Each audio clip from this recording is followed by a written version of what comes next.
you had Shawn Thornton in one of your walkout posses, right? Yeah. And I know Yeah. he's like trained in boxing and stuff. Did you ever spar with him or train with Thorty?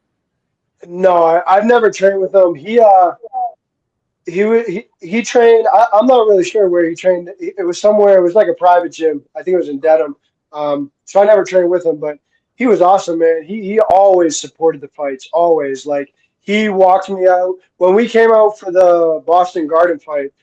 It was one of the best walkouts I've ever had. We had these bandanas. It was like an old fashioned like train robbery. We had these bandanas, and like the soccer teams, I had this following, and we called them Clan O'Connor, and it was just like kind of the fan group that had always followed me. So we had a very kind of like that European soccer style. So we had these bandanas, and it had like these matte like skulls on them, and we had all this like Danny O'Connor gear, and like we had Shawn Thornton and a bunch of these different guys walking us out for that garden fight. It was amazing, and like that's what I mean. Like I'll watch any sport that Shawn Thornton is playing, whether whatever team it is, because I view him as a support for me as a person, and I support him as a person. And like even with boxing, like if one of my buddies that I know is fighting, I'll turn it on and I'll watch it because it's for me, you're always a reflection of how you compete by how you are as a person.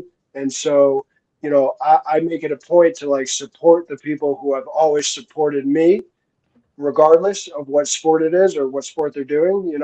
And so, like Sean Thorne's a man. He was always supportive, always cool.